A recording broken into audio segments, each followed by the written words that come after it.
This message is brought to you by the rebrand of Throttle Graphics and Designs.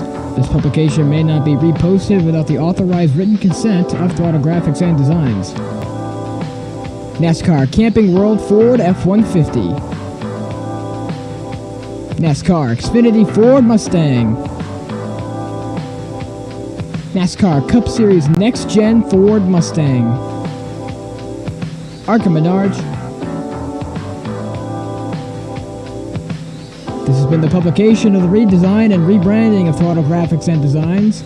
This message may not be reposted, republicated, or rebroadcasted without the authorized written consent of Throttle Graphics and Designs. Thank you, and thanks for your time.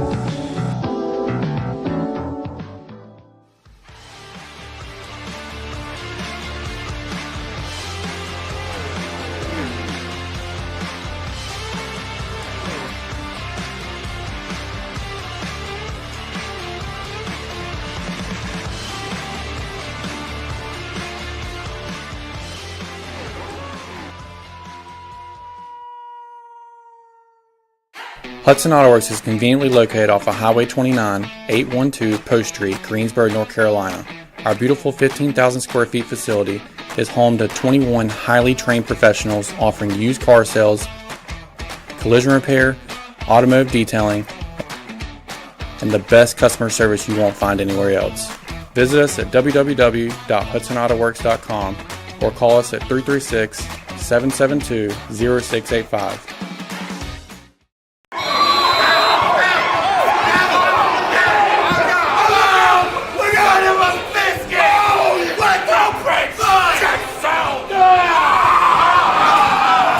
Join us at East Coast Wings and Grill. Enjoy 75 tasty flavors of buffalo wings, fresh salads, burgers, and a variety of delicious dishes.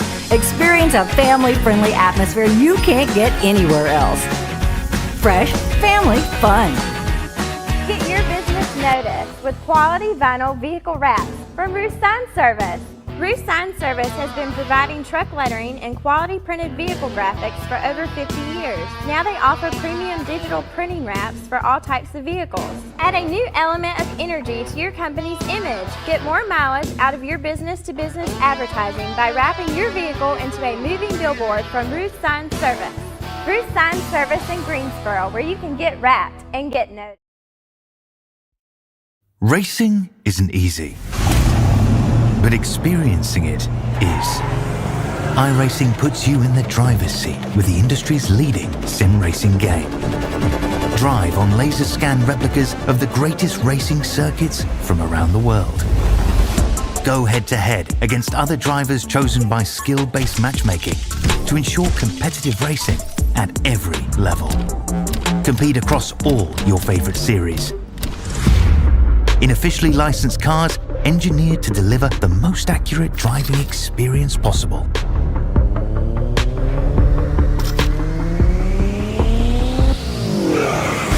Join a race or host your own with players from across the globe.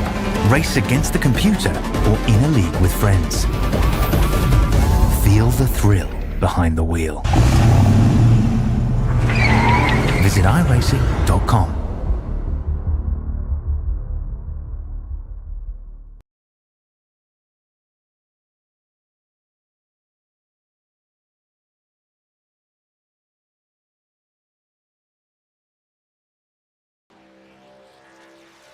Welcome back to FTN's coverage of the eNASCAR qualifying iRacing series live from Hot Atlanta down in Hampton, Georgia from the 1.54-mile D-shaped super speedway reconfigured after the 2021 NASCAR season. This super speedway has been very chaotic over the last couple years, and tonight these sim drivers are ready to take it on here tonight down in Georgia. Good evening, everybody. Jason Rockefeller alongside Daniel Falkingham, driver the number 54 Toyota in Joe Gibbs Racing, or for Joe Gibbs Racing in the eNASCAR Coca-Cola iRacing series. And my main man, we've known each other for so long, Kenneth Bueno. Guys, good night. Dan, man, it's Atlanta. We saw what a super speedway could do just a couple weeks ago, man, at Daytona, or not rather a couple weeks ago, but 4 weeks ago, rather, at Daytona.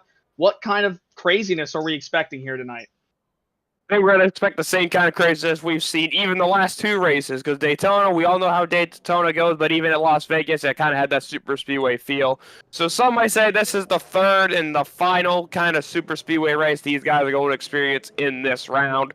But this is definitely going to be probably the biggest wild card of them all, because after they have raced on this configuration one time before. That was last year when the new configuration was introduced to the eNASCAR calendar.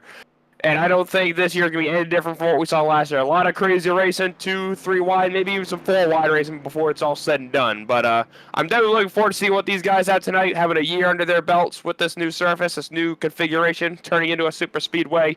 So I'm looking forward to see what these drivers get after it tonight. Yeah, and it definitely should be an exciting one. And Kenneth, obviously, you're the man pushing the buttons tonight, alongside also commentating with us tonight.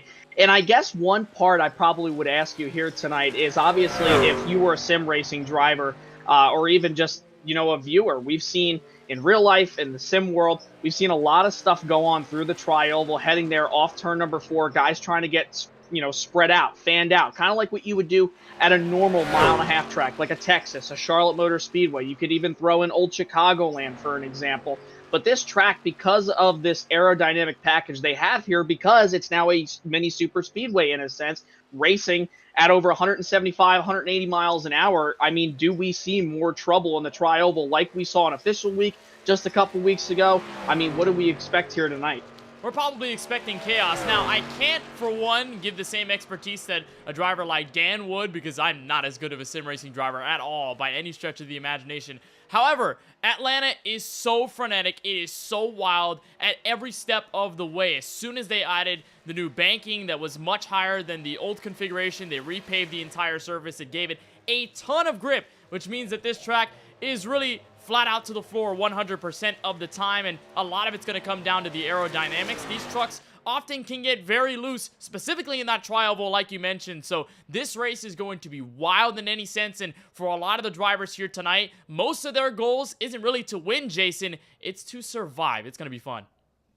Yeah, definitely survival is probably the name of the game, and obviously if you caught the eNASCAR Coca-Cola iRacing Series on Tuesday, Malik Ray ended up capturing his first career Coca-Cola Series victory. Let's take a look here at the 2024 calendar. Already 2 races in the bank, Daytona and Las Vegas. This week, we're at the, obviously, like we had mentioned, the Atlanta Motor Speedway down here. In a couple weeks' time, week number 4, we'll head to Richmond, then Texas, Dover, Darlington, and Charlotte to close out round number 1. Then you head over to round 2, you see Chicagoland, Pocono, Lucas Oil Raceway. We saw some interesting racing last year over there in Indianapolis. Obviously, Watkins Glen, the Milwaukee Mile, Rockingham, and then it all closes out at the Homestead Miami Speedway. And Dan, I'm going to ask you one more question, man. With a schedule as dynamic as this, and with all the different kind of racetracks, what do these drivers need to do to prepare for such a vast schedule with so many different types of racetracks?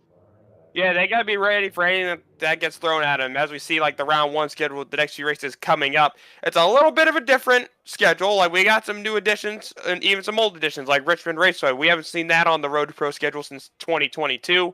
And, of course, we see, like, Texas, Dover, Darlington, and Charlotte are all making a return to round 1 just like last season. So, a lot of these people that have run Road to Pro in years past, they are very familiar with the upcoming tracks, but Richmond Raceway is that one that just really pops out with one that took an absence from the schedule last year and is making its return this year. So definitely a lot of these people that are maybe not having the greatest of seasons to start off, they are looking forward to getting past tonight and getting to Richmond and all these other tracks where they really think they can show who the big dogs are up at the front.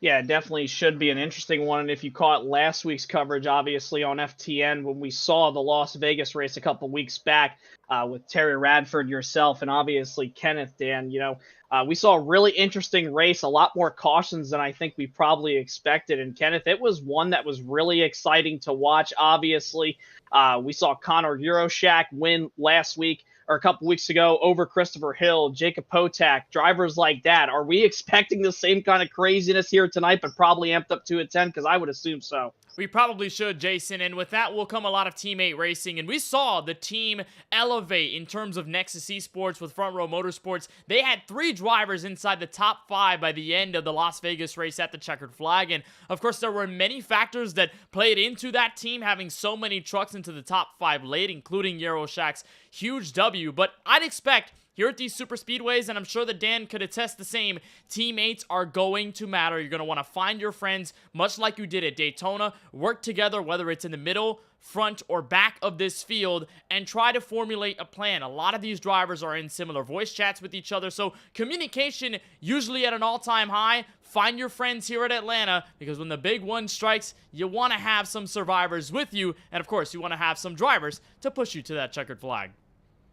Definitely going to have to see the teammate etiquette if it is implemented tonight, because definitely it should be. Let's take a look real quick here at the Road to Pro ladder all the way here. Obviously, you start with the qualifying series, then you head over to contender, and then obviously everybody wants to be one of those 40 drivers, and if so, the top 20 by the end of contender to compete for the eNASCAR Coca-Cola iRacing Series. Dan, just walk us through this, man, because this is a very long process. In fact, it's pretty much a year's worth of process for these drivers to go all the way from the bottom of the barrel all the way to the top.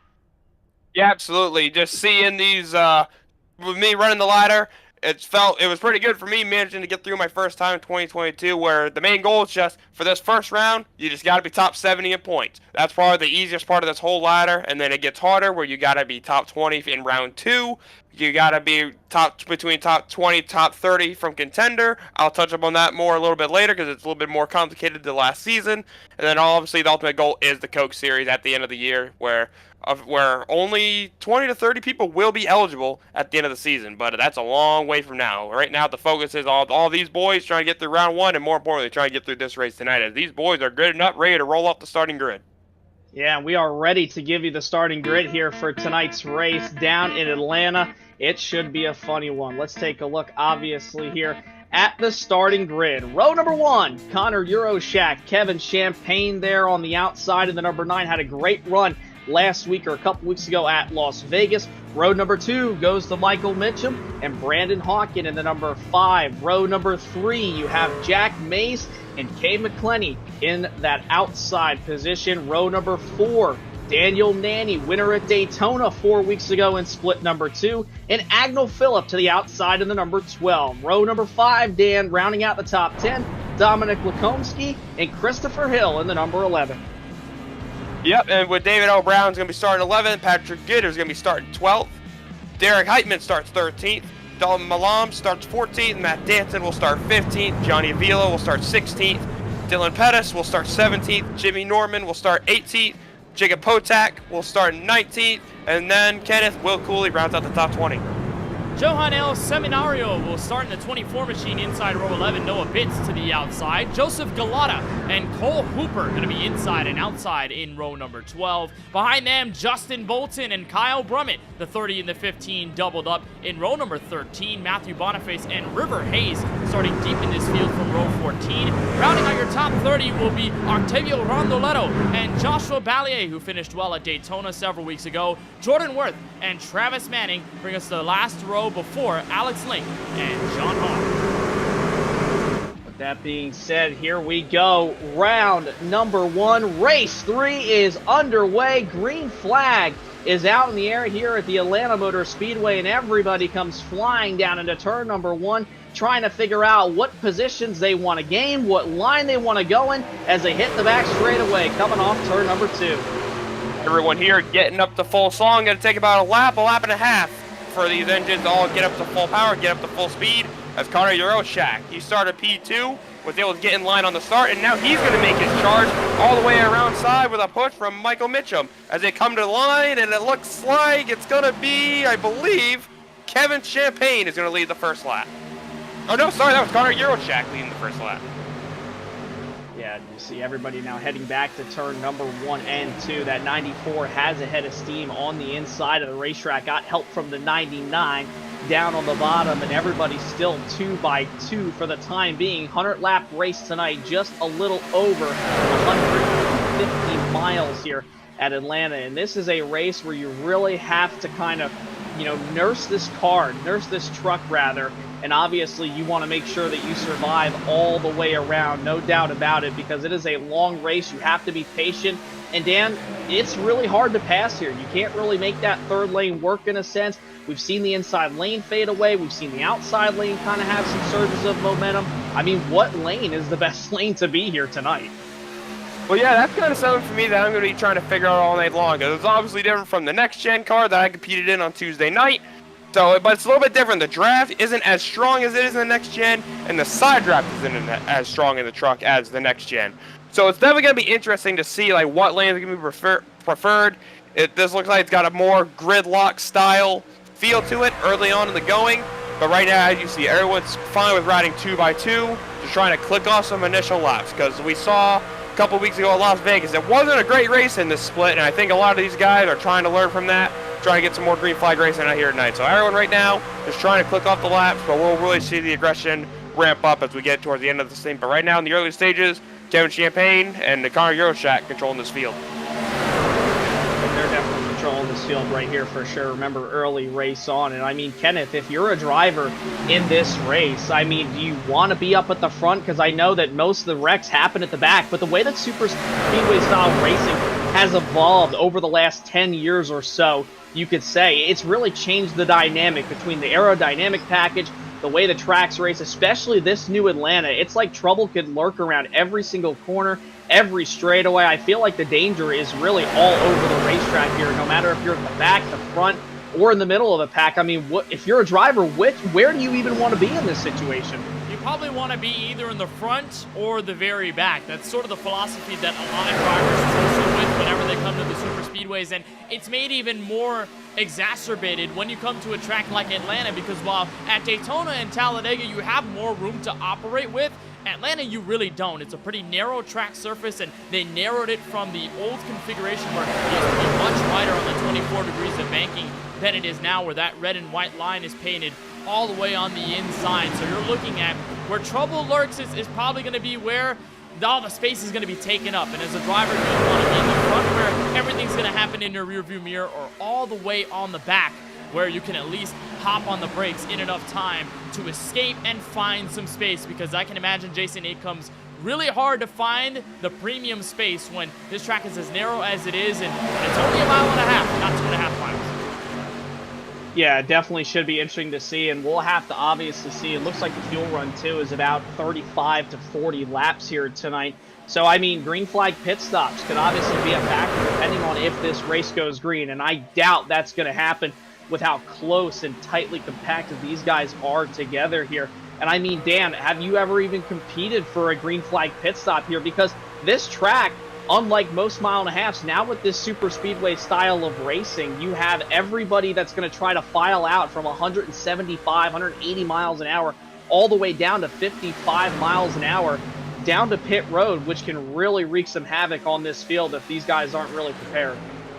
Oh yeah, like I have actually completed 2 green flag cycles here at Atlanta Motor Speedway, and I've done that once in each of the Coke races the last 2 years. We did it last year, and we did it back in 2020 or this past Tuesday night as well. So I have the experience of what a green flag stop feels like, and you are very right about how chaotic it does get, because we had a little bit of miscommunication, or there was a little contact, a little beating and banging trying to get to the pit lane. And there were some drivers that really got messed up by it on Tuesday. So it is very easy to screw up coming to pit road. It's very easy to like run over each other. And it's probably gonna be no different tonight if we get to a green flag pit stop, which should be around 55 to 60 laps. So these guys should only have to make 1 pit stop if this race does go green. 1 stop for sure, and obviously tire wear definitely going to be a factor. We saw during official week and how much the inside lane would kind of go away, just because of the tire wear. You would get tight, you could get loose. Especially if you were on that outside lane, you would see a lot of drivers tend to kind of drift up towards the wall, which can honestly probably wreak a little bit of havoc on this field as well during tonight's race. You kind of see that tire wear, Dan, start to kind of fall in at about 20, 25 laps or so, and then the tires just feel like they're absolutely cooked. They are screaming. They want to be changed out. I mean, tire wear this is pretty much, as of right now, the only super speedway that tire wear is really going to mean something here. And yeah, I'm very interested to see how the tires are going to react, because this is a point I forgot to bring up. The race we had on Tuesday was a fixed setup race. That meant everyone was on the same thing, so handling didn't really change for anybody. Everyone felt the same thing. And what we felt in the next-gen car, of course, the trucks in next-gen are different, it definitely swung toward the tight side. We kind of brought off the right front a little bit by kind of how fast we're going through the corner and how narrow the corners are, and just how small this track is. So with these guys, they get their trucks driving how they want. They can make adjustments on a green flag pit stop if need be, so that these guys have options to try to be able to make adjustments if their truck is handling a particular way, where we didn't have that option on Tuesday. Yeah, definitely should be an interesting factor for sure. You're looking at Connor Euroshak in the number 11 there, trying to make his way back up here towards the front. Kevin Champagne still out front in that number 94 machine that looks like a Jeff Gordon-inspired Rainbow Warrior type scheme. Also getting some big Skittles vibes from the late 90s, leading this field around here through 3 and 4. And he's got Brandon Hawkin right behind him. Then you have Connor Euroshak, Cade McClendley right behind him, Michael Mitchum, Agnell Phillip, Jack Mace, your top 7. And then you got Patrick Gitter and Daniel Nanny, and then Dominic Lakomsky. That's your top 10 right now as they wrap around turns 1 and 2. Everybody kind of just being really calm right now, Kenneth. You're not seeing a lot of drivers kind of pull out, make aggressive moves. You see some shuffling around, but I feel like it's just way too early to be trying to be aggressive with pushes and also switching lanes.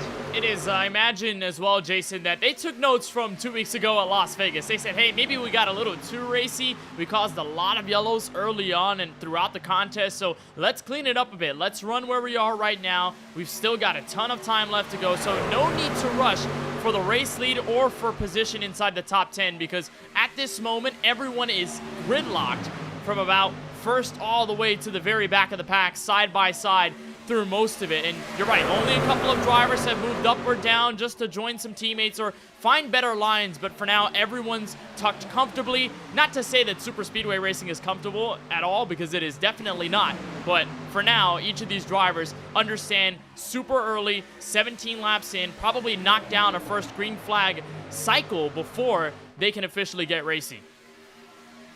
Yeah, for sure, no doubt about it. And Dan, bringing it back to you as well, man. I mean, we just talked about the tire situation with them wearing out, and it was kind of interesting because when I raced during official week, I raced a lot of C-fixed races, and I would notice, and obviously I know these things are completely differently set up considering this is an open series, but I mean, what lane do you see kind of prevailing on the long run? I mean, again, we saw the inside lane during open week kind of get tight. The outside would kind of merge, forward, but then you would see the outside lane kind of start to just fade away a tiny bit. But I mean, if there's a particular lane, I mean, which lane do you want to run here in this long run?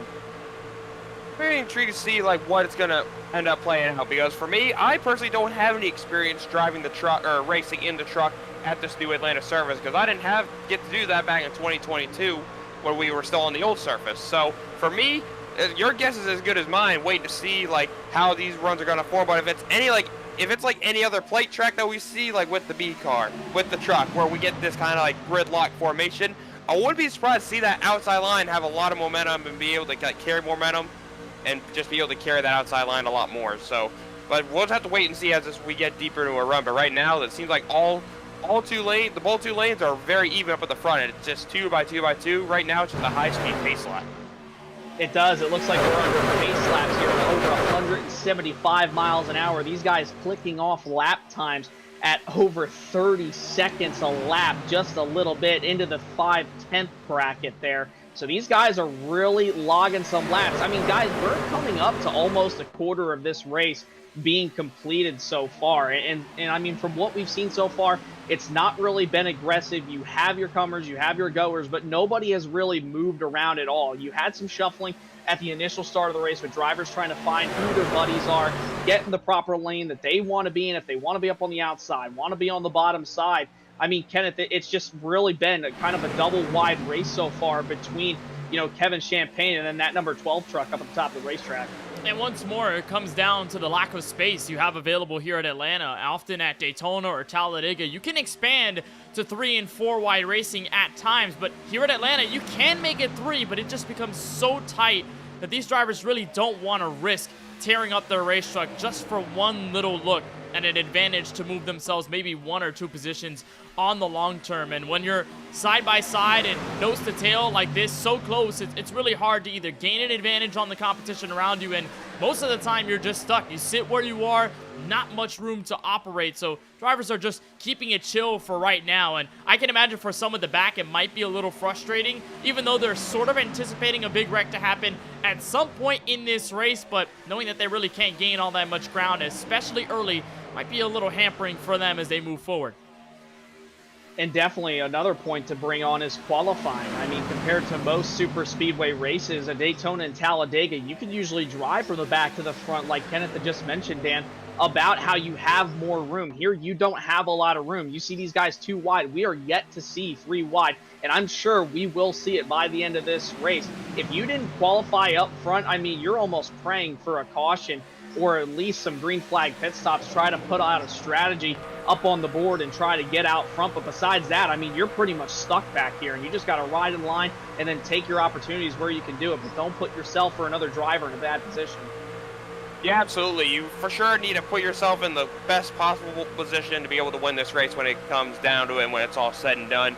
And the other thing I want to bring up is teammates. You want to have your teammates, you want to have your friends with you when you're set up for the end of the race. I don't know if we can go back to that shot of Chris Hill and Matt Danton. Those guys were the 6th and 7th place trucks on the outside. They're lined up bumper to bumper. So this is kind of like an early sign of what we're going to see near the end of this race. Like, your friends are where you find them, but also you can find all your teammates, where you can already start maybe forming a plan of getting ready, like when you get ready for a pit stop, and just trying to place yourself in the best possible position to set for the end of the race. And right now, it seems like those Altus trucks are already formatting some sort of plan already. Yeah, everybody looking like they're probably just trying to figure out what their game plan is going to be. Because remember, this race is 100 laps. We have already clicked off 25, 75 more to go. This time by, it'll be 74.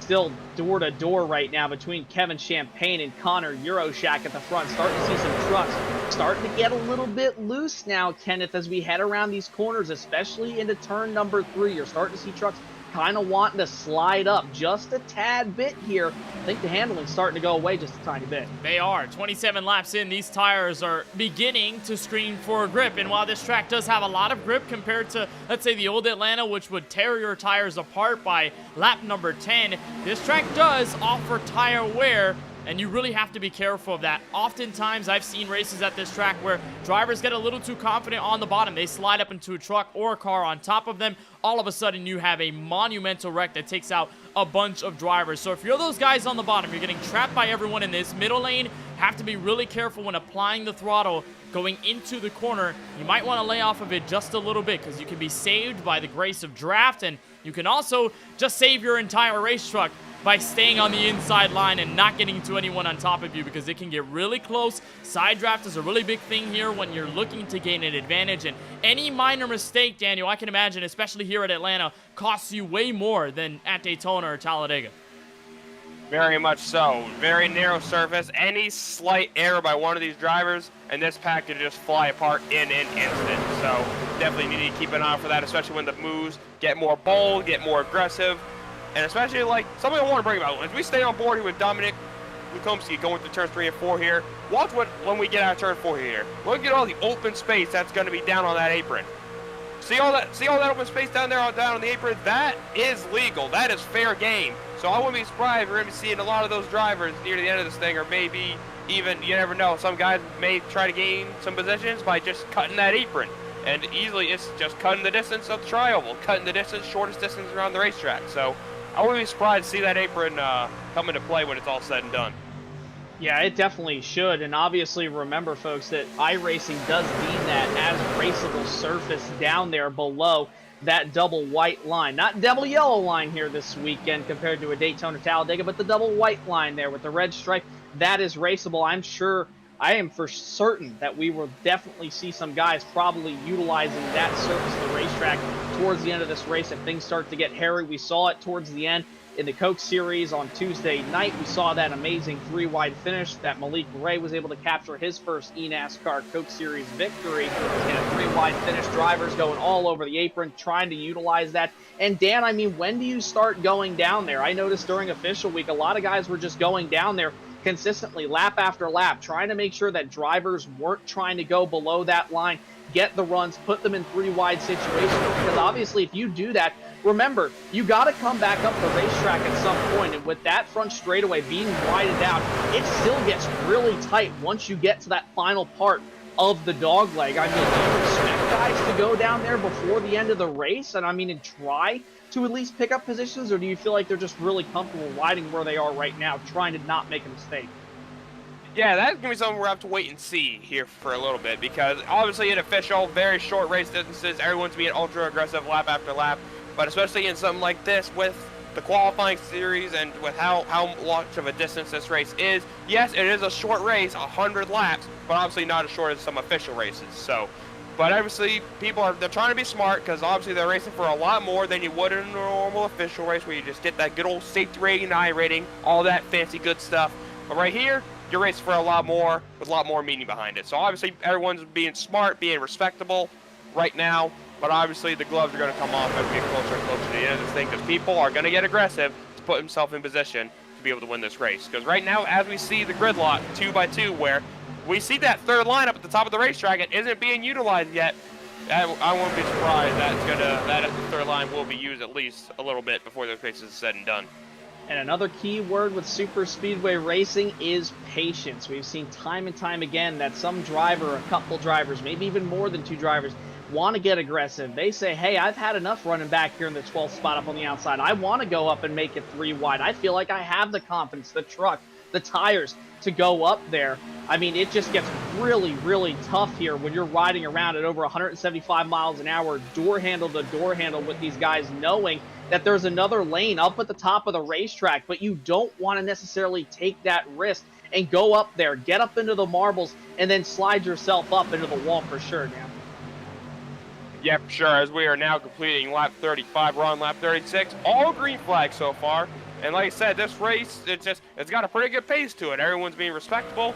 Everyone's just right now knocking off the laps as we're looking back off of Kevin Champagne's truck, who started on the pole and has been pretty much up front for this entire race, other than Euroshack leading that first lap. So it's been the Kevin Champagne show so far up at the front of the field, getting a big push from Brandon Hawken, Brandon Hawken actually competed in the Time Attack Thrustmaster Challenge on the iRacing channels just before this race took place.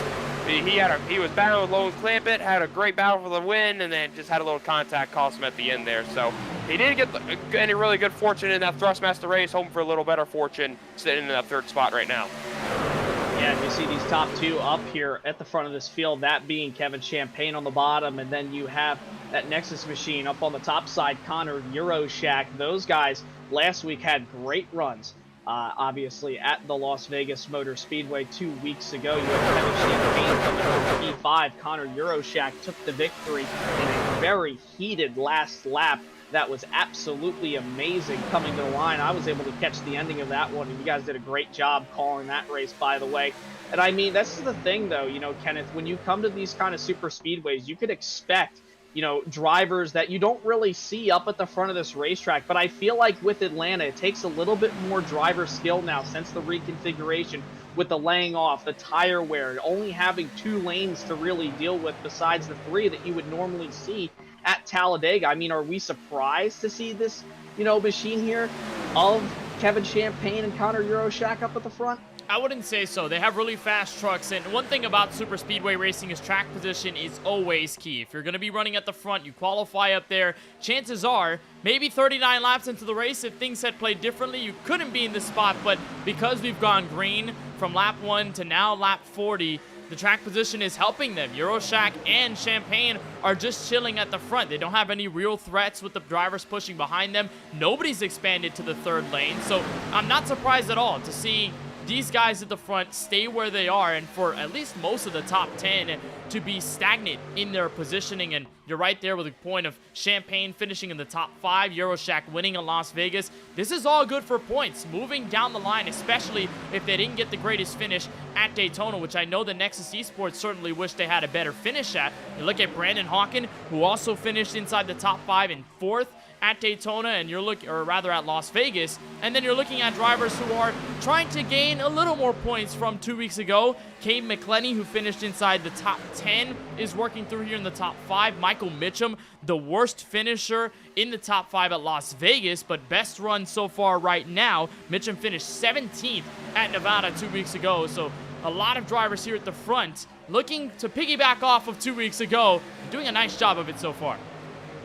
Definitely doing a nice job, and it really does take a lot. I mean, one bad race here. And Dan, this is the great thing that obviously comes about with the ladder up to the Coke Series and here through the Road to Pro ladder, and especially in the qualifying series, is one bad race. And I mean, you could really put yourself in a super, super deep hole. And if you have 2 races, well, boy, you better get up on the wheel, get a win, and get probably a few podium finishes if you want to try, as you see some 3-wide action almost there for a second up in front of River Hayes as we're riding on board with him. That's the Busch machine, the number 30. Everybody's starting to check up. But, Dan, like I mentioned, I mean, it's just really tough if you have one bad race here in this series.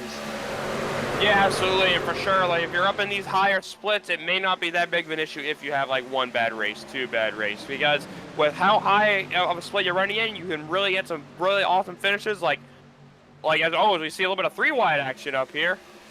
Someone going through the middle there kind of funnels back out, but as I was saying, you kind of, I'd say if you get a really, like, bad finish, yes, it can put you in a hole, but, like, if you can knock off a lot of good finishes, especially with all the points that are on the line in these higher splits, you can make that gap up instantly. So, like, if, say, a lot of these guys have had some pretty good finishes the first couple weeks, if they have another awesome finish here tonight, that could really set them up very nicely for round 2, where they may not need to finish top 10, or where they may not need to finish top 5. They now have to go out and win. They just got this first round is all about just collect the points, take your money, and head on to the next race. So that's really what this first round is all about. And it definitely is, and it's something we're going to continue to talk about here in round 1, and especially in round number 2, where everything gets really, really crucial. And in fact, look, at speaking of crucial, here could be a crucial move for the number 12 machine down there at the bottom. That's Connor Euroshak. He has now jumped from the top lane down to the bottom. Kevin Champagne is going to battle with Michael Mitchum there up on his outside in that 38 truck, 3 in the session. And everybody's kind of starting to get a little bit more antsy. We just saw for a moment there, Kenneth, some 3-wide action. We saw that back half of the field kind of get spread out. Some more 3-wide action there in the middle of the pack, heading through 3 and 4, puts the Busch truck 3 wide up at the top of the racetrack there beside a couple of other trucks. Things are starting to get really antsy. I wouldn't be surprised if we have an incident pretty soon. That's Justin Bolton in the number 30, who's expanding to the 3rd lane, and while he did pick up some draft, Jason, on the front straightaway, he's left for dust everywhere else. Nobody's wanting to go up there to help, and it was an interesting move up front by Connor Euroshak, and I imagine, 1, it's to couple with his teammate Brandon Hawken right behind him on the inside, but 2, we're 47 laps into this race out of 100. These drivers have to hit pit road at some point if we stay green. I can imagine a lot of them are banking on a yellow, but because none have flown so far tonight, that means you have to go to the bottom in order to make sure you can get to pit road without any major problems. I imagine Euroshak is thinking 2 steps ahead with this move. Join his teammate in Hawken down low, prepare for the round of green flag stops. Yeah, and it's definitely coming up here pretty soon. You're still seeing 3 wide up at the back of the field right there. Justin Bolton still trying to make that 3rd lane work. Hopefully able to get some drivers with them, or at least be able to get let down onto that top lane. And Dan, with these green flag pit stops approaching, we already mentioned it earlier on here at the top of the broadcast, pretty much around the first couple laps. I mean, it is going to be really hard for these guys to get down onto pit road. You take a Talladega or a Daytona, for example, you're only coming off turn 4, and that is a straight shot to pit road. Sure, you're slowing down from nearly 200 miles an hour almost, but I mean, here in Atlanta, you're coming off of a 28 banked degree corner. It is crazy to try to get down onto pit road, especially when you're in a huge gaggle of trucks like this here. Yeah, for sure. It's a lot more difficult trying to get down to from 170, 180 mile an hour down to like 45 miles an hour at pit road speed. It's not like the real life where, as you see, they would enter right here into turn 3, right on the apron. That's where the real life pit road is, but we don't have that in iRacing, so everyone's got to kind of put the big boy pants on and get down to pit road speed and just hope like there's no contact, which is gonna be really difficult. Like a few of the coat guys had issues with that on Tuesday, and thankfully I was able to avoid that. But that's definitely going to be something where I think it's going to be a little bit harder because this pack is just a lot bigger than what we had to deal with the other night, and everyone's just in a gridlock, just one big old pack. So it's going to be a little bit difficult, like say for a lot of the guys that are on the inside lane, that maybe they don't want to come to pit road, but the guys in front of them do, and they're just trapped on the bottom. So that's something we got to think about a little bit as we get down closer to pit stop. Would probably be happening within the next 10 or 15 laps or so.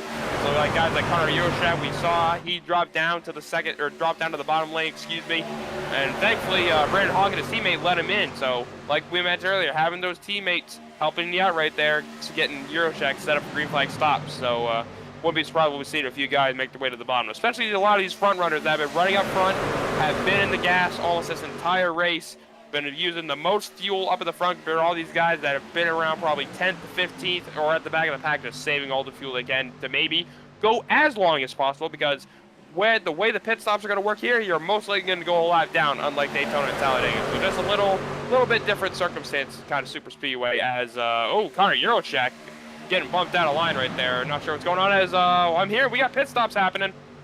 Here we go.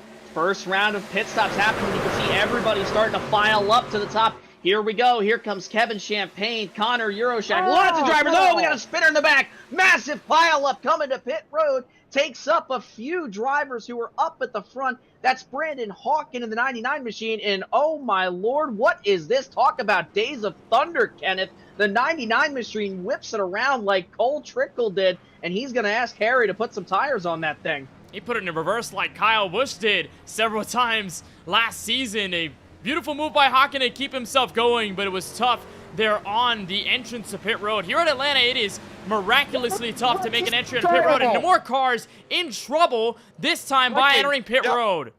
Yeah, we had some action off of turn 4. More guys trying to come to pit road. That is Jordan Worth is one of the vehicles around. But that, like I was talking about earlier, guys trying to get to pit road. And like I mentioned earlier, you guys try to pit early. Oh, and that's what happened.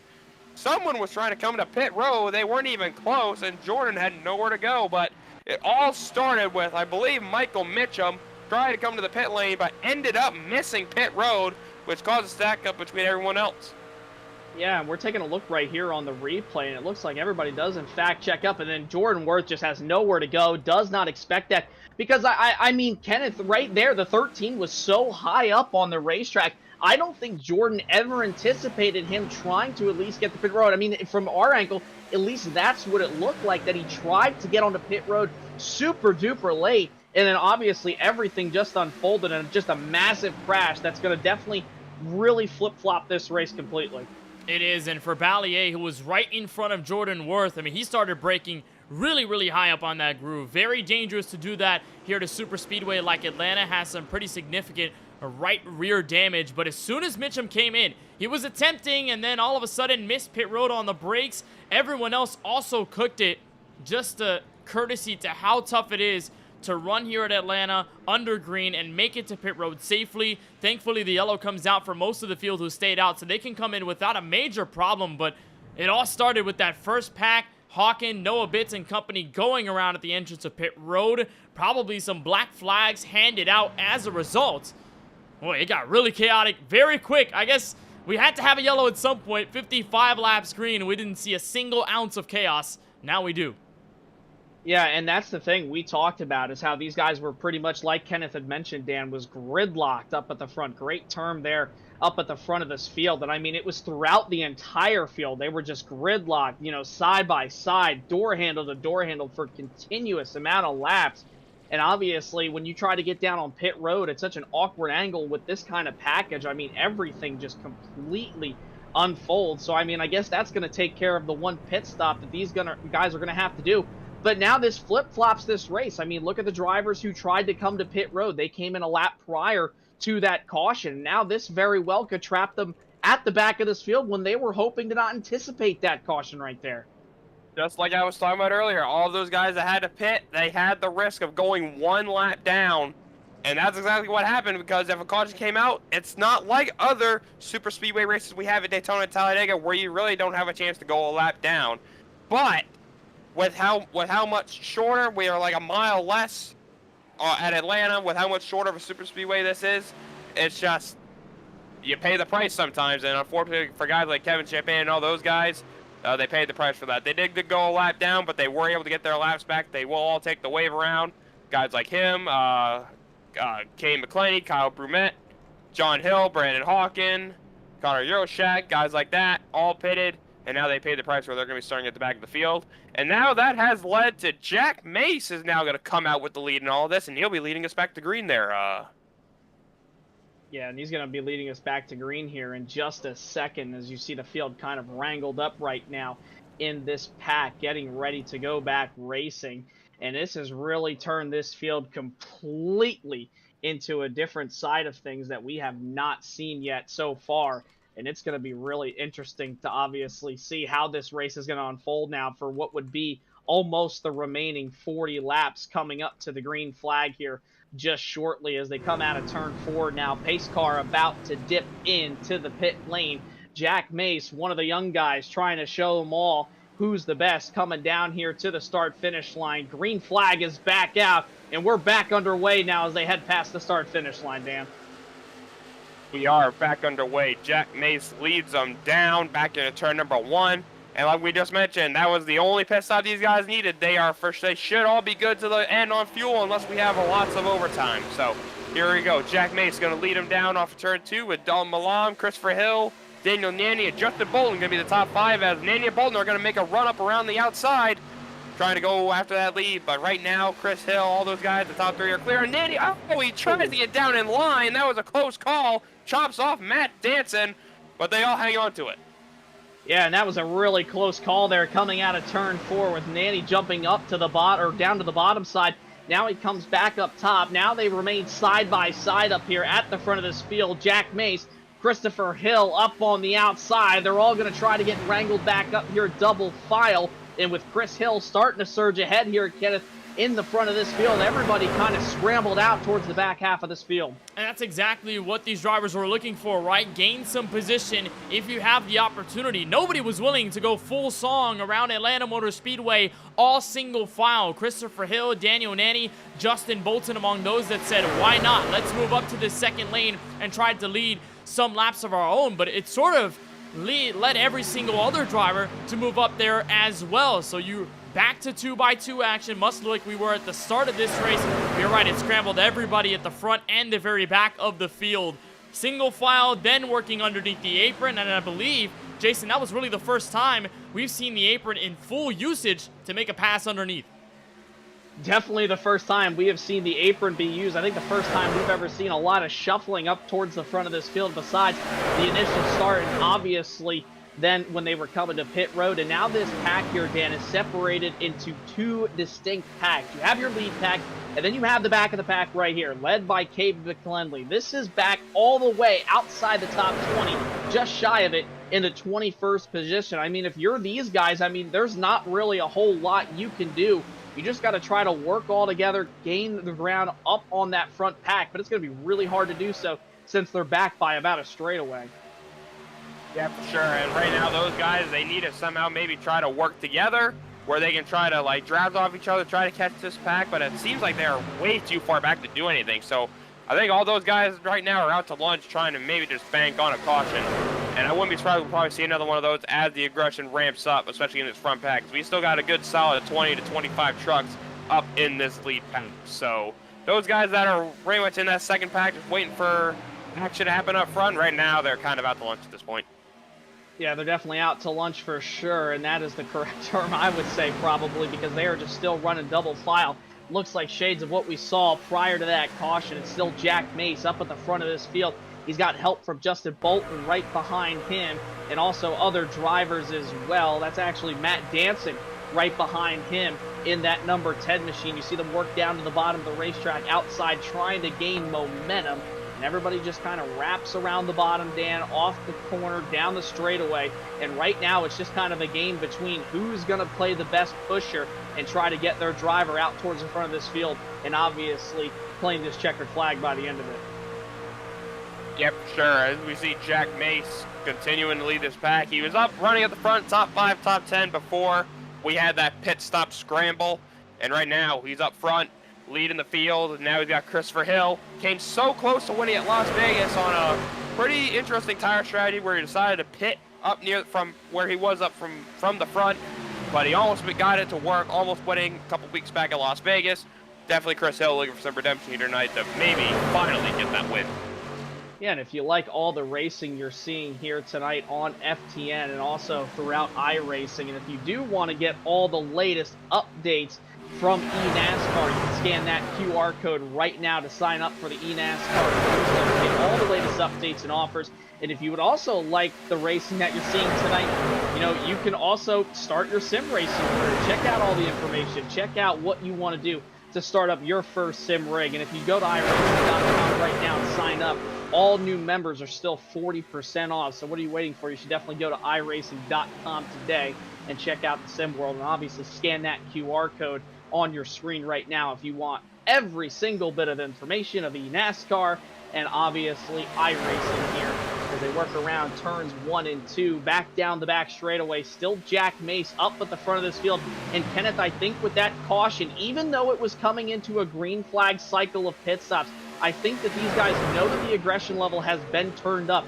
But how much more do you want to turn it up before you know that you could be putting yourself or other drivers obviously in a bad spot? You have to turn it up probably inside 15 to 10 laps to go. I'd imagine here with 30 laps, 33 laps to go here from Atlanta, you really want to do that much. You want to just hang where you are if you are where you are for the moment. And you really just want to stay put, hold on to what you've got, and then move around later in this race. Although Christopher Hill wants to command this one from the inside, he swaps in front of Jack Mace and will hold on to the lead. Nanny will have now the preferred move up to the outside to take the lead in that respective group back to turn 1. But I'd say probably 15 to 10 laps to go is when you start to pull the trigger on making wild moves. We know the drivers in the top 10 are definitely willing and able to make those respective moves, but it's probably 15 to 10 laps to go when that's where you pull out all your stops. And obviously these guys, it's going to be like a game of chess all the way to the end. It's almost like a waiting game, but you're still trying to pick up spots one by one, knock down the other opponent's members up on the board. And you see there on the outside, second lane, that's Justin Bolton. Remember, Dan, we just saw him 3 wide many laps ago. Was probably the first or second truck to really bring him 3 wide. Didn't get the help, but he kind of was just maintaining around right where he pulled out a line. But obviously it all worked out for him in the end because now he's on the outside, and if this race goes green all the way to the end, I mean, right now he's got a really good shot to try to win this race despite from where he was about 20 laps ago or so. Yeah, sure. If you're in this lead pack, I would say you got a very good shot to win, especially if you're in like those first 3, 4, maybe even 5 rows, because we all know how hectic it is going to get to the end. But it was like we got Daniel Nanny, Justin Bolton up here, like we mentioned, on this outside lane. Daniel Nanny, he won at Daytona in the second split a couple weeks back, so he's definitely got that super speedway prowess so far in the qualifying series, and he's trying to keep that up, maybe going back-to-back, as he, I believe, is going to lead at the line that lap. I believe he's going to try to take control of this race, but Christopher Hill getting a great shove from Jack Mace back on the inside. You know, like we mentioned, these shoves are going to get bigger, they're going to get harder. Like, it's just going to get a lot more tougher to hang on to these trucks because any slight bump, it's been really hard to push in these trucks lately. So definitely want to make sure you manage your push as well, especially when we get to the end of this thing where everyone's going to just turn the wick up to 11. Yeah, and you definitely want to make sure you're not trying to push on that right rear or that left rear because you can definitely send somebody around. Quick update also on split number 1 over on the iRacing channel. Brian Mercurio currently leading on lap 67 out of 100. He leads the field. He's pretty much been up there all night long, just like we've seen a lot of drivers who have been up at the front of this field so far all night long, besides that one caution we had coming to pit road where it really shook up this entire front pack. Still up at the front, though. Everybody double wide coming off turn number 4.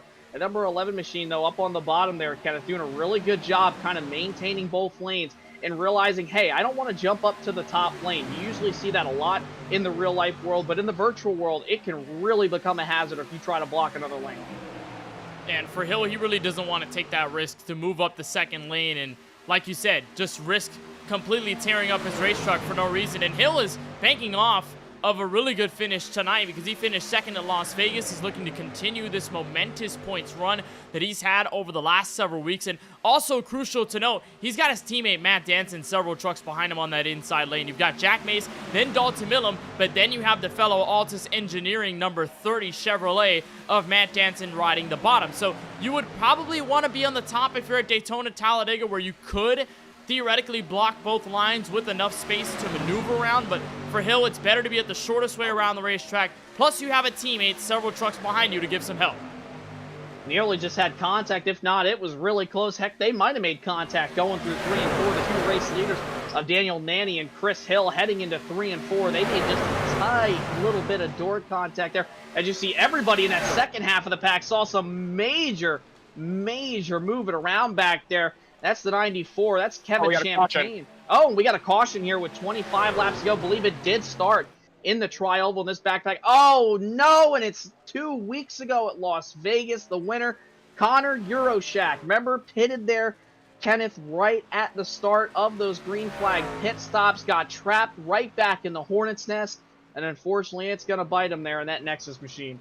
So unfortunate for Connor Euroshak, and we'll see exactly what went down. And it looked like that second pack just completely dissipated. They were about 5 seconds back. One of the last times we checked in with them, and right before this yellow, Jason, they were about 8 seconds behind the main leaders. They were going door to door off of the final corner. Looks like Euroshak just got into his teammate off of the final corner, gets hit by Noah Bitts, and looks like tags Derek Heitman in there as well, who goes straight for the apron. So a bit of carnage there, starting with Euroshak getting a little too close to his Nexus Esports teammate. That was Hall, who he got into.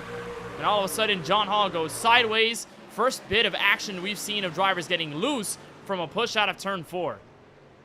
Yeah, and Dan, obviously these guys have to be frustrated knowing they're running back there, running 2 by 2, 8 seconds off the lead pack. I mean, there's not much you could do besides really run side by side, try to run for position, and also just bank on a caution. But unfortunately, those guys ended up being the caution right there.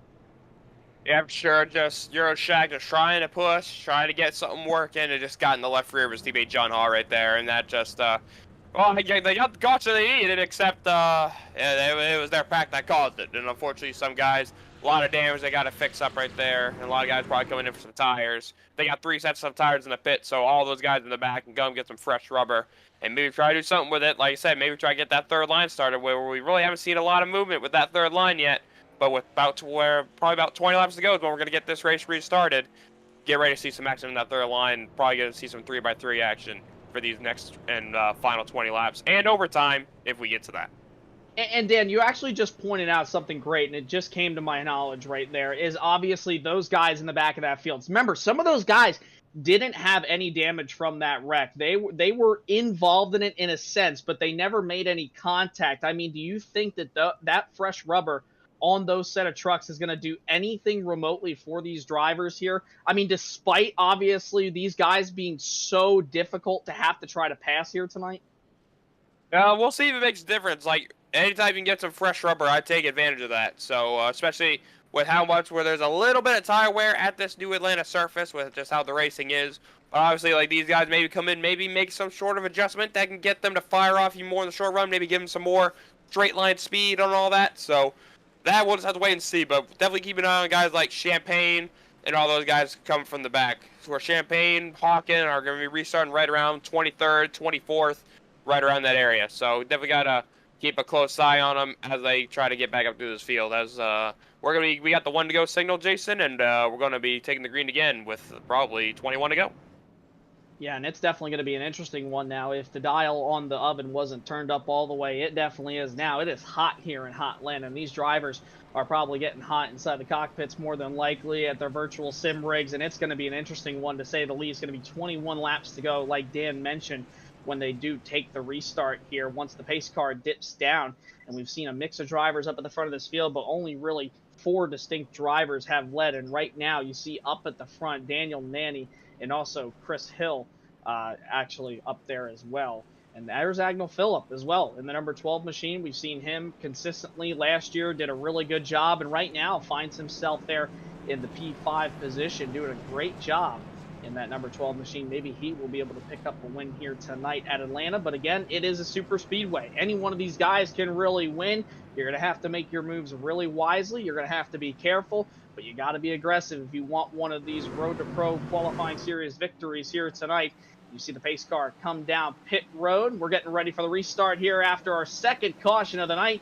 Green flag is back out in the air. A little bit of kind of do-si-doing up there at the front of this field. Daniel Nanny leads him back down. You see Chris Hill up on the outside, gets the push. Jack Mace will jump down from the outside into the bottom lane in front of Agnell Phillip, and Justin Bolton moves up to the second position as they're going to hang Chris Hill out to dry coming off turn 2 almost. Yeah, poor Chris Hill kind of got the shaft right there. Restarted second, is already back to 5th. But I just see he's getting a little bit of a push from Dalton Malam, trying to build up some energy on that outside lane. He got moving, but here goes Justin Bolton. He's trying to go for the lead, but he has no help. And Nady goes to block. That opens the door for Jack Mace to the inside with a shove from Agnell Phillip. That energy on the bottom is just carrying through, and it's going to push Jack Mace all the way to the lead. If this race probably goes green all the way to the end, Daniel Nanny might regret going up there to the top lane, leaving Jack Mace all the room on the bottom to get in front of Agnell Phillip. They're 3 wide in the middle of that pack. One lonesome truck up at the top of the racetrack. They're all getting swirly. Daniel Nanny sideways heading into turn number 3. Saves it off the front bumper of Justin Bolton. But the dial, Kenneth, has been turned all the way up. The oven is going. The heat is on. They're 4 wide. We got a wreck. Sideways in the back. Oh, my goodness. Big crash. One truck up in the air. Couple trucks involved. The big one strikes in Atlanta, and it's going to take out a lot of contenders here. Cole Hooper in the 22 machine is involved. And Kenneth, a massive crash going into turn 1. It's the big one, Jason, we were all expecting at some point. And I was about to mention, too, this was the best racing we've seen in the field thus far tonight. These drivers were getting much more loose across the speedway. They were giving each other harder pushes. And with that, Matt Danson gets shuffled out of line, and that's where he gets turned. Entering turn 1 to bring a caution with 18 to go. Danson, who had been hanging around for so long, was close to working with his teammate in Christopher Hill. Now Altus Engineering with one undamaged race truck. Danson brings it down to pit road alongside all the other drivers involved. A huge one here at Atlanta. Yeah, and we're going to take a look here at the replay in just a second. And I mean, Dan, it was a massive one going into turn number 1. Well, we had a huge one at all. I just saw Travis Manning get a lot of air. Just kind of one of the unlucky ones that just got hooked there by the LUC. Just Matt Danson got hooked in. Ow, what a wild ride for Travis Manning. That's going to put an early end to his night. 18 laps. Oh, and then he gets hit again afterwards. But yeah, I think we're on board with the Travis Manning machine. He seems like it all started with like a 4 wide, gone wrong, just a big stack up. He's underneath, think he's home free, and not so fast. He's now looking at the stars. Yeah, I've been in that position. That happened to me a couple weeks ago in official racing here. Oh, we have marker brakes. Thought I was, yeah, we got some marker brakes going on through there into turn number 1. Some drivers trying to get slowed down, unfortunately do not. I had that happen to me, though, in C6 in one of the weeks.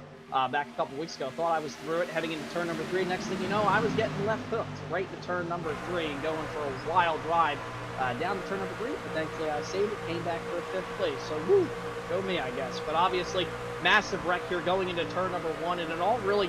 And Kenneth, here's the thing: is we talked about how tight that tri-oval becomes once you get out of that last part of the dogleg, and everybody kind of trying to file out, but then file back in, and unfortunately, it just doesn't work like that. Atlanta is very unforgiving if you try to even remotely go 3 and 4 wide right there. And we talked about how the apron is full game, but it just narrows up as soon as you start to use it entering turn 1. And really, you saw that perspective from Patrick Gitter. That's really how it all started. Just a driver checking up in the middle lane. Matt Danson getting stacked up with along the rest of the field. They try to go up the split. And then all of a sudden, you have that minimal contact that sends Danson around and gets basically everyone else behind involved. A nasty hit for many. Travis Manning going to the space program with that hit entering turn 1. Again, just goes back to the point that we made about minor mistakes creating major consequences. You check up like that in the split second, you've got everybody on your tail, and you've got a wreck. Now here with 16 laps to go, everybody under caution, ready to take the green with 15 to go from Atlanta. I think Matt Danson didn't just get sent to space. I think he probably made a space station down there in turn number 1 and took off into the sky for NASA probably. But obviously now we're still under caution here. 1 to go signal is given. I mean, Dan, we're going to restart here with 15 laps to go, man. I mean, who do you like in this scenario? We've seen a lot of comers and goers, but it's been those guys up in the front like Daniel Nanny, Jack Mace, and all those other ones. I mean, take them out of the hat, man. Who do you got? Yeah, well, I mean, Daniel Nanny, you're in the best spot right now, and it seemed like we didn't know what he was doing controlling those lanes, but he knows what he's doing. He was able to get that outside energy built back up with Justin Bolton and everyone else behind him, so Nanny, he's definitely got a plan up his sleeve to try to hang on to this lead, but keep an eye on Jack Mace. Ever since that caution where he's been up in the lead, he hasn't really left the top 4, top 5, any of that. So, and also Justin Bolton, we saw how aggressive he tried to get up there. So, it's kind of hard for me to pick, but if I was a betting man, I'd probably go with Daniel Nanny. He won at Daytona. I feel like he get the job done here tonight as well. I tell you what, I'm going to go on a limb. It's not really a limb because he's been right there, but I'm going to go with the young gun. I think Jack Mace is going to get it done here tonight. I like his moves. I like the way he's thinking. I think Jack Mace gets it done here tonight in Atlanta, but we'll see whose bet wins here tonight, Dan. And green flag is back out. Daniel Nanny leads us back to the restart zone, and you see right up on the outside, Justin Bolton falls back to Chris Hill's front bumper. Jack Mace is going to have the inside. Here comes Agnell Phillip to follow in tow right behind him. Outside lane really tightly compacted together. They're about 5 trucks deep there, heading off turn number 2. The bottom trying to get formed up. But, Dan, I think this outside lane is going to have him by the time they get to 3. Yeah, for sure. Daniel Nanny did the same thing. Just went to the outside lane to block that run that was eventually coming. And just all the trucks, all the energy was already getting formed up on that outside lane. And Daniel Nanny is going to control it as we come back to the start-finish line. But here comes Jack Mace with a big shove from Agnell Phillip. Going down to turn number 1, does Nanny choose to block it? No, he will not. He will stay up on that outside lane. And these pushes and runs, they are getting bigger, and they're going to get more aggressive and more dangerous. As down the back straightaway, big shove from Justin Bolton and Chris Hill. Kind of had like a triple car tandem right there. And Justin Bolton trying to look to the outside of the turn 3. He's hooking him. What a save! He saved it! What a save by Daniel Nanny! But unfortunately, that's going to drive from the lead to outside the top 10 as Jack Mace takes the lead.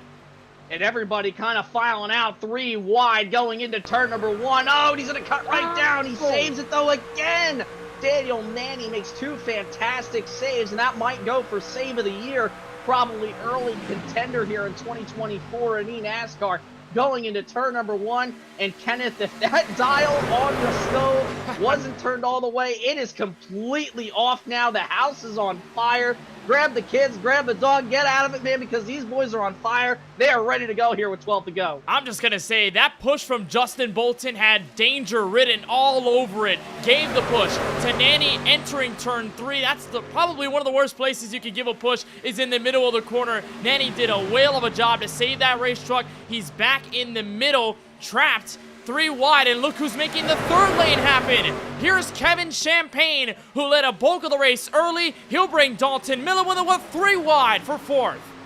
I don't like the way this looks, boys. 3 wide as they head back into turn number 1. The outside lane was led by Kevin Champagne. Now here he comes, the 34 machine up on the outside, trying to lead the brigade down the back straightaway. This is like high-speed traffic on I-95 during rush hour at almost 200 miles an hour. Chris Hill almost makes contact with the 34 coming into turns 3 and 4. They come back to the start-finish line. 10 laps to go remaining, Dan, here at Atlanta. And wait for this 3rd lane to come in all night long, and it is finally being put to good use. This is the race that I've been waiting for. 10 to go. Time to play your cards down the table. Justin Bolton has cleared to the bottom. He's going to take the race lead, but here goes Christopher Hill. He's got a big shove from, I believe, that's Johnny Avila. And here comes Don Malone trying to get that 3rd line to work, but the 3rd line is kind of stalled. Oh, we got a truck up in the wall, stacking up the outside lane. That is a Nexus truck. They hang on to it up there, but right now it's still 3x3 with Christopher Hill getting the edge there at the start-finish line, and Justin Bolton, he's got a big run on the bottom. And Malam, you see him up at the top of the racetrack trying to get that help from the other 2 trucks behind in the outside lane, though all the way at the top kind of fizzles out after that Nexus truck getting up and into the wall. So we'll see what happens, though. still 2 by 2 the first 2 rows deep. Then you get 3 by 3 by 3 from the 3rd to 5th rows back as they come off turn number 4. 8 laps remaining here tonight at Atlanta. Door handle to door handle, nearly making contact back to the tri-oval into turn number 1. Justin Bolton with the race lead. Chris Hill up on the outside, and both of them got some good pushers here. Kenneth up at the front. Yeah, but he's been the best pusher to the drivers in front. Now he gets to lead a line for a while, but it's all about how he can defend against a charging Christopher Hill. We saw him swap in front of the leader on the inside before. Can he do so entering 7 laps to go? But don't forget Millam, Champagne, and Mitchum on the very outside running 3 wide. If they get extra patrons with them, they can make it 3 wide for the absolute race lead. Bolton holds on to it. 6.5 laps to go from Atlanta. It's been a lot of fun so far. Still 2 by 2 up at the front of this field. Now it just looks like a ticking time bomb waiting to go off, but we don't know when possibly. Will they make it back to the checkered flag? Will we go into overtime? 3 attempts needed if B. Coming down, 6 laps to go. This time by the outside lane, starting to get formed up a little bit more like they did earlier. Chris Hill has the advantage going into 1, but Justin Bolton powers back down to the bottom with help from Jack Mace here as they work off turn number 2. That third line is falling apart a little bit. They need to start getting some more momentum, try to get some more guys up there to try to go forward, but it's been falling apart just a little bit. But right now, Justin Bolton, he's full out in front of Chris Hill. He's trying to hang on, but here comes another big run, I believe, from Chris Hill on the Justin Bolton gets turned out of the lead. Bolton turned out of the race lead. Caution is out and a crash going into turn number 1. One of the drivers who went from the front to the back up to the front, has been involved in another caution here tonight. Justin Bolton, one of the guys we thought was going to be able to take the victory here tonight. He was in the race lead pretty much coming into the tri-oval. And Kenneth, it just all fell apart for that number 30 Busch machine. Such poor luck for Bolton. It was moving up top and then got hooked by Christopher Hill. And that was something we mentioned earlier on in this race, and you pointed it out, Jason, was the factor of not wanting to go up to the outside because it's too much of a risk. Here at a track like Atlanta, Bolton does just that, and I'm not sure whether it was because of the push or whether it was just a product of him seeing the run by Hill and wanting to slow it down by any means necessary, but Bolton makes the millimeter move that gets him right into the 11 truck of Christopher Hill. Here will be another look at it exiting turn 4. Bolton gets the push by Mace, travels up the racetrack. There's the contact, and around he goes. Everyone else in the back goes with him. Big trouble, obviously, for Justin Bolton, and thankfully did not take out a majority of the trucks right there, Dan. Coming to the line, such an interesting wreck to see, and especially because the 30 machine was the leader coming in, and unfortunately, like Kenneth had mentioned, just a slight mishap, a slight turn up in the outside lane causes a lot of trucks to pile up. But I tell you what, it could have been a lot bigger than that probably was. Yeah, you see Connor Euroshak collected in that, Patrick Gitter's there, but just the Bolton getting turned into the wall, then just everyone else reacting after the fact. That's what caused an even bigger wreck, caused some more damage to some of these racing machines. But yeah, probably fighting with Kyle Brumet, getting hit up the rear, trying to get through that. Does a 360, he keeps it going. But just a flat-out mess that was coming, and just you feel for Justin Bolton, who was up front, leading the second half of the race. Looked like he was on his way to victory. Seemed like he controlled those lanes well with himself, Daniel Nanny. But unfortunately, don't fully think his race is over, but it's definitely a long way to go to maybe pick up some spots. Got some damage probably have to fix, and he's all the way back to outside the top 25. So gonna need a lot of help on this overtime restart, which looks like we are gonna have our first overtime attempt for the second week in a row, maybe the third week in a row. I'm pretty sure every race we've had in second split, we've gone to overtime. So anything can happen here, especially with the racing we've seen so far and the wreck we've been seeing lately coming to the end of this thing.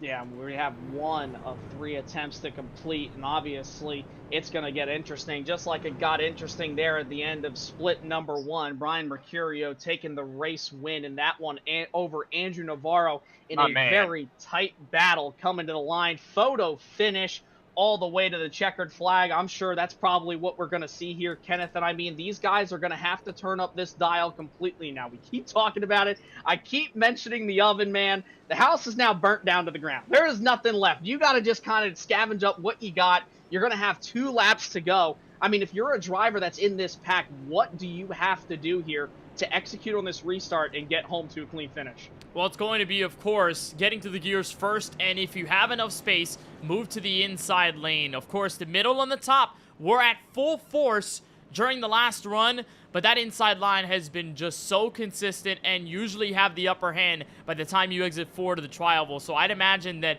you'd stay to the inside lane if you can, and if you have enough space, move down there. Also, too, try to find somebody to work with, whether it's a driver you worked with for 2 laps or 1 lap or 40 laps throughout this race. Find your friends, those who you know you can be willing to help, and those who are willing to help you. It's going to be hard to come by here in this 3rd overtime race for the Road to Pro qualifying iRacing Series here in second split.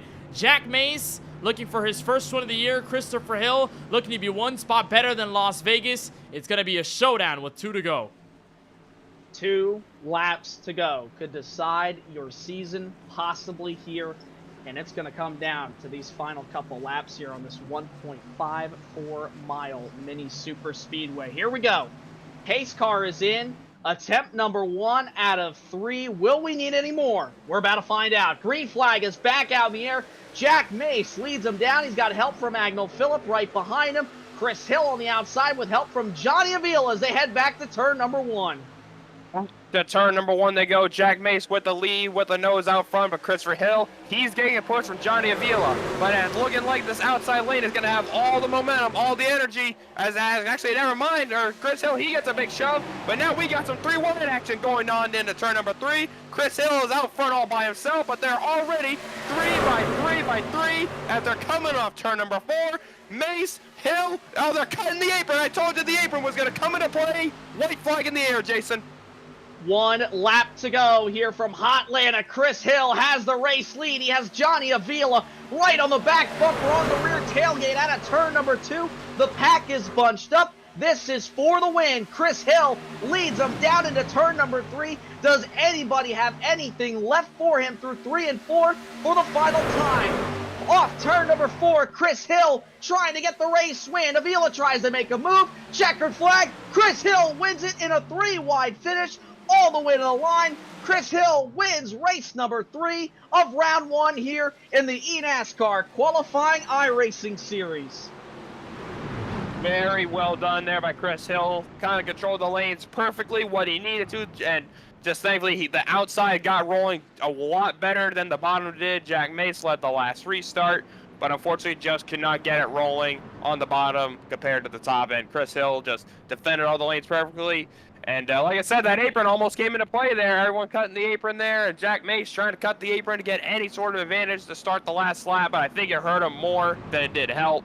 But congrats to Chris Hill. Felt like he had a win last week, or was chasing a win last week, but he lost it there, came so close, but gets retribution here tonight in Atlanta. Yeah, what a great job by Chris Hill, and it was really all because there, Kenneth, he had that inside lane, I felt like, coming into turn number 3, nobody that was outside, and by the time they came off turn 4, it's like Avila had somebody on the outside, nobody could make a move, and it was just all Chris Hill coming to the line. That's exactly what I pointed out. Run the inside, and that surely will give you a solid positioning exiting turn 4, because as soon as everyone tries to make a move behind you, they're far too late here to track this short. Christopher Hill with his first win of the 2024 Road to Pro qualifying iRacing Series, and while Daniel mentioned it, second place run at Las Vegas, so close to beating Connor Euroshak, and for the second straight race, he was caught into some contact late in the going. Tonight, it was Justin Bolton. 2 weeks ago, it was in the form of Joseph Galata on a restart, but Hill outlasts the competition and gets to victory lane. What a job by the Altus Engineering Toyota Tundra TRD Pro. And we're going to take a look here at the race results that are unofficial here on FTN. Obviously, Chris Hill picking up that win. Started 9th, so came into the top 10. Joseph Galata, 23rd tonight, all the way up to 2nd. I would take that as a W if I were him. I know it's not a win, but 2nd's pretty good for a points day.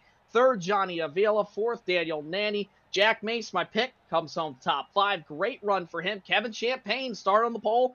Came all the way back up through the field. We saw him making 3 wide moves. Comes home 6th. Agnell Phillip in 7th. Michael Mitchum in the 8th position. David Brown in 9th. And then Dalton Millam rounds out the top 10 there, Dan. Yeah, and rounding out the top 10 there with Dylan Pettis finishing in 11th. Dominic Lukomsky finishes in 12th. Johan L. Seminario, have a hard time trying to say that name. He finishes 13th. Will Cooley ends up 14th. River Hayes ends up P15. Jake Potak ends up in 16th. Connor Euroshak, he was up front for the good portion of this race. He comes home 17th. Kyle Brumet finishes 18th. Brandon Hawkin, another one of the Nexus Esports trucks that got into it there at the end. He finished 19th. And Noah Bitts, Kenneth, is going to round out the top 20. Derek Heidman, who finished top 5 at Daytona, does not replicate the same success at this second superspeedway race from Atlanta. Jimmy Norman will come home in 22nd place. Patrick Gitter, involved in 2 incidents tonight, is 23rd. John M. Hall for Nexus Esports is going to be in 24th position. Then back through 25th, Matthew Boniface in the 32. Alex Link in 26th place. 15th place start for Matt Danson. Ran up through the field, but then got involved in the big one entering turn 1. He ends up 27th. Cade McClenny is going to be 28th at the checkered flag. Justin Bolton led this race late until he got turned on the front straightaway by Christopher Hill as he was moving up to the second lane. Joshua Ballier is going to be rounding out the top 30. Then Jordan Worth, Cole Hooper, Travis Manning, and Octavio Rondeletto, the first DNF of the night here from Atlanta, Jason. Yeah, we're going to take a quick break real quick. Try to see if we can gather up the top 3 for just a second. So don't go anywhere if you want to hear the top 3. We'll be right back here on FTN from Atlanta. Racing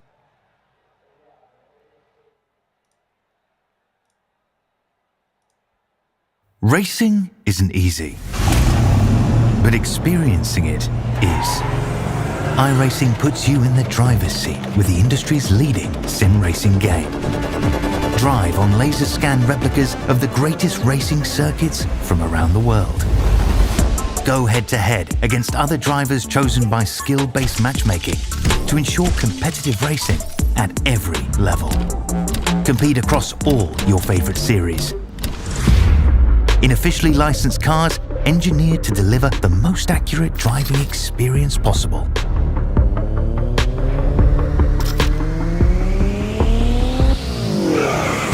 Join a race or host your own with players from across the globe. Race against the computer or in a league with friends. Feel the thrill behind the wheel. Visit iRacing.com.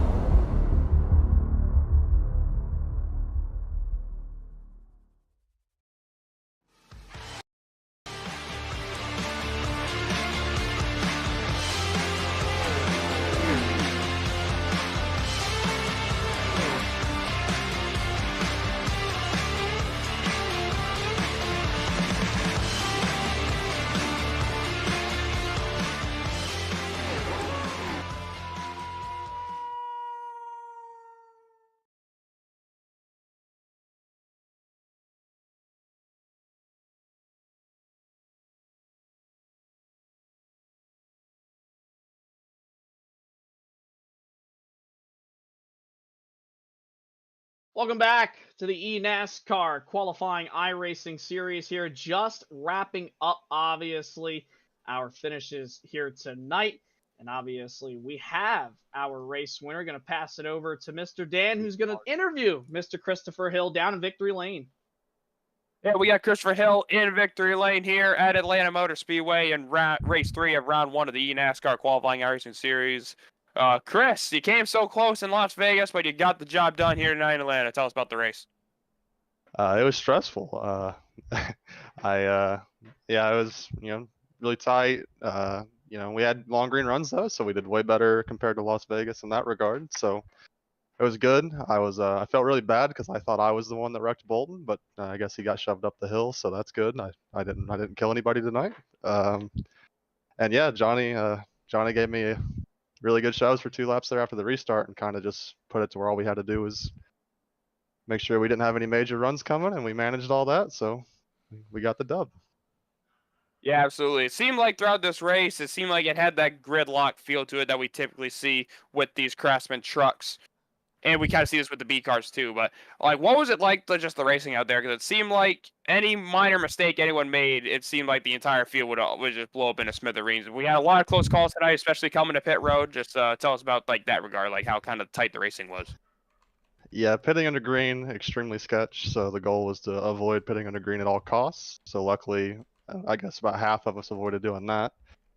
The third lane had a lot of promise, but I think you had to have a really good car and a lot of like really good handling to run up there and make time. And I guess it really only got formed one time for a couple laps, and then it finally died off. But it was just really just bottom two lanes gridlocked. The bottom would surge in the corners, middle would surge on the straightaways, just like every other plate track. So it was just kind of managing where you wanted to be, who was in what line, and what line was going forward. So I mean, there at the end, it was really just I wanted to be wherever Bolton was. And then obviously when he got taken out, it was fend for yourself time. So luckily I had Johnny behind me giving me a ton of good pushes there. Yeah, obviously your friends are where you find them, especially at the end of these things. So kind of trying to trying to figure out that last restart. You necessarily weren't able to control the restart, but you seemed like you had the pushes at the right time. Kind of like what was going through your mind, trying to manage like which lane was coming, and just trying to manage the run, especially going through these last 2 laps. Yeah, I luckily I had great spotting from Tucker, so I got told on the restart that on the inside lane they really only had 2 cars, not a lot of help, and my lane a little bit more formed up, but if you're just if you just take the 4 cars out of it, the middle lane's going to roll in comparison. So once I saw the bottom lane was split up, it was really just hold middle and just wait for the momentum to surge. And then I saw on the white Johnny got clear, so just protect bottom, max lap time, try to delay all the runs coming. Yeah, for sure, and you did everything right to get the job done. And now at the end of this super speedway stretch, for the time being, time to get rid of all those, and it's on to some short track racing in Richmond. How are we feeling about that in 2 weeks? Pretty good. I have to calibrate the brake pedal for the first time this year, so definitely looking forward to some less pack type racing, I'm hoping. Yeah, it feels good to finally get that brake pedal some action this season. But Chris, congratulations on the win. And before I let you go, any shout outs before we get you out of here? Yeah, Tucker for the good spotting, Johnny for the good pushes, Pfeffer, James, everybody who worked on the truck. It's pretty good this week. And VRS, Altus Esports, everybody involved. Appreciate it. Well, Chris, thank you for your time. We appreciate you talking to us. And congrats again on the win tonight. And good luck at Richmond in 2 weeks. Thanks again. Thank you, guys. That is Chris Hill with the dub tonight. And Kenneth, I'm going to pass it over to you as we got Joseph Gulata, who finished in the runner-up position tonight. He's here to speak with you. Here with the second place finisher, Joseph Gulata. And Joseph, you were one of those drivers there at the very end, along with Johnny Avila, to get Christopher Hill up to the front. What was missing there, you felt, in those last 2 laps that could have given you your first win of the season this year? I don't know if I was necessarily missing anything, to be completely honest. It's just there's skill definitely involved, but it was really a luck thing. I just found myself in the right place, and to be completely honest, the P2 is a win for me based off of how my whole beginning of the season's been so far. And talk about the beginning of this race, too, where you started back in 23rd. You and Johnny Avila had worked from the mid-pack to be in position to win late in the going. What was that like, the switch over from trying to survive near the rear of the field and just making sure you were able to stay alive for the time being to being up front with 2 laps to go and an overtime restart? What's that mentality like, and how do you switch over to get everything on in order to lock in and try to get this win, especially after how the race started? Yeah, I think that's something I'm pretty good at doing. At the beginning of the race, it was kind of draft locked. You couldn't really go anywhere, and you kind of had to wait till tires fell off to start making moves, working the outside, forcing holes in the middle when they would appear. The biggest turning point for me was getting up towards the front during that green flag pit cycle and then having the yellow come out. That is kind of what the turning point was at the moment. And then we were able to cycle out to 9th, get fresh tires, fuel. And from that point forward, I had my head down, elbows up, and did everything I could to stay up there and keep my truck clean. Got to avoid that wreck with Bolton getting turned across the field, which was big. and then, just kind of holding on and letting God take the wheel. So after Las Vegas 2 weeks ago, you were leading on a late race restart. You get turned into the outside wall, and you finish that race in 27th. Tonight, a second place at Atlanta. How big of a recovery and a rebound is that for you? And how much momentum / confidence does this finish give you for the first short track race of the season at Richmond in 2 weeks? Well, I'm really excited going into Richmond because we finally have like a driver track instead of this draft stuff that we got going on in this series. The confidence is definitely back. I was kind of down for the last 2 weeks after that. I, thought I was going to almost grab a win at Vegas, and it didn't happen. I got these guys over here at Team Conti Sim Performance really producing great trucks. We got a great community. If anybody's interested in heading on over there and trying and checking us out, I highly recommend it.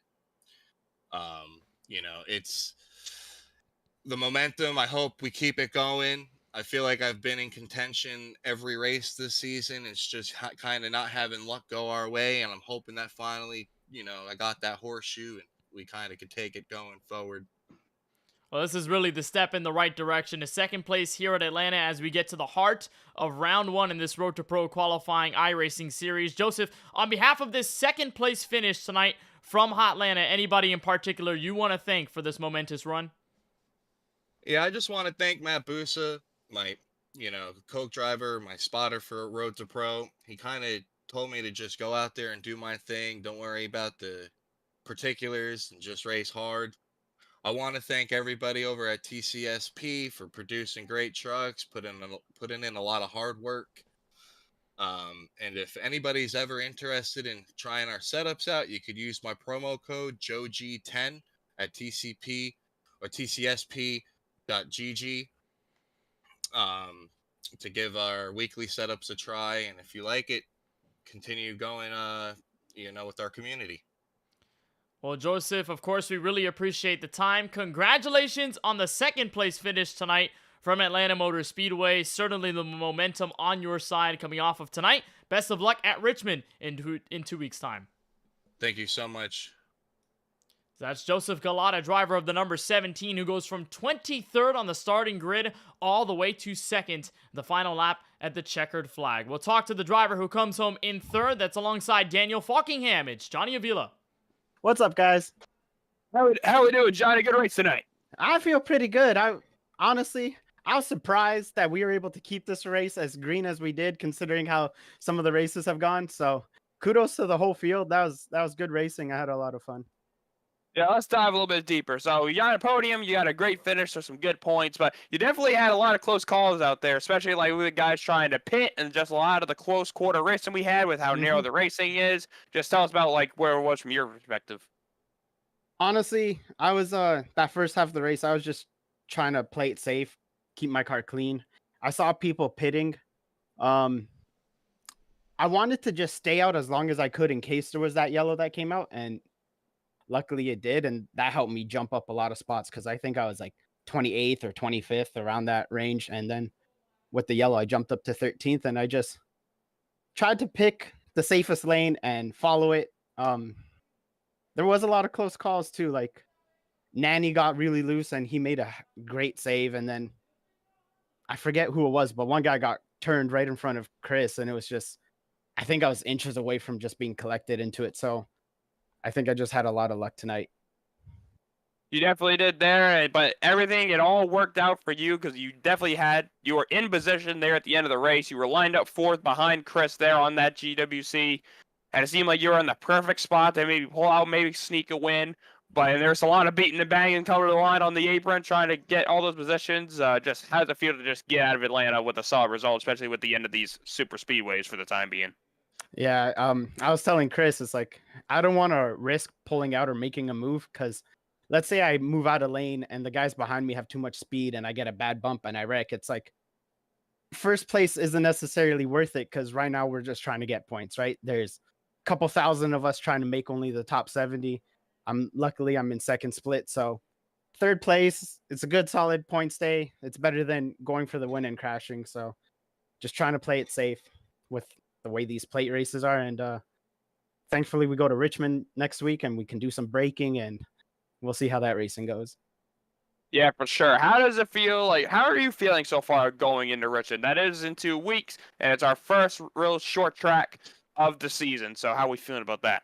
I'm feeling pretty good. Our team, Express Esports, we've made some good changes over the off season. We added some people, and we've been just growing our knowledge. So I've been really liking how our team's been growing, how we've been working as a team, and I feel pretty good for the rest of the schedule. Good to hear. Well, congrats on the 3rd place finish. Before we let you go, you've already had some shout outs. Any more shout outs you want to give out? I'd like to thank my sponsors. I got Bulldog Roofworks, and then just everybody that helps us every single week. There's a lot of work and a lot of people that help us out. Everybody on the team, all the sponsors that help us. It's simply a great team to be a part of. Well, Johnny, congratulations with the 3rd place. Great podium tonight. Carry that momentum to Richmond, and hopefully we might see you right back here in 2 weeks' time. But for now, enjoy the result, celebrate, and we'll hopefully see you again in 2 weeks. Thank you, guys. That is Johnny Avila finishing in the 3rd position, and that's going to round out our podium interviews. We appreciate all of them coming to talk to us. And for now, I think we'll throw it back to Jason to wrap things up. Yeah, guys, what a race tonight, obviously, here. I mean, just stellar driving all night. And really, honestly, I don't think it was nearly probably the wreck fest that all 3 of us probably expected coming into tonight. It really didn't get aggressive towards the end. I mean, I talked to a few of the Road to Pro guys coming into this week. I was like, how do you feel about this weekend? They were like, man, we don't really know. You know, it could be a wreck fest. It might be double wide the whole time. We don't really know. But, I mean, Dan, it was for sure a great race to watch here tonight in Split 2. Yeah, it was absolutely a fun race to watch. I had a lot of fun being able to call this race, and just any type of super speedway racing is always fun when you're not part of the mess and part of the issues that a lot of these guys had tonight. So feels good to be up here in the broadcast booth, just being able to call these races, kind of get to see these guys experience just this side of eNASCAR. And yeah, like I said, a great race tonight. Had a lot of pack racing. Wish we could have had like a pit stop cycle fill up, kind of go out so we could have seen like how that would have affected the race, but. We had our wrecks. We had our very close 3-wide finish, and that's been a theme here in Atlanta lately, in real life and in the sim. But overall, a great race tonight, Kenneth. Yeah, it was a lot of fun here in Atlanta, and it's surely what we expected. A lot of the chaos, but it seemed like a race of 2 halves. The first half to lap 50 felt like this was going to be a green flag pit strategy race from lap 1 to lap 100. Then we had all the crashing going down to pit road. That's where really it all shifted. The intensity turned up, the aggression turned up as well, and then we had this whale of a finish. We had some crashes in between, but Christopher Hill, after being close several weeks in a row and several races in a row here in Road to Pro, finally gets one for 2024. Jason, I'm sure he's going to be really happy about that off of this very crazy super speedway race. But now we get to shorten it down. Richmond next week on the schedule, followed by another short track after that. So drivers have to step into that short track mentality if they want to survive for the rest of round 1. Yeah, and it's definitely going to be interesting. Obviously, the first real racetrack, we're calling it obviously here, upcoming weeks rather, in 2 weeks' time. But for now, we're obviously going to close it out over here on FTN. There's the race schedule. Again, Richmond, 120 laps on March 28th for week number 4.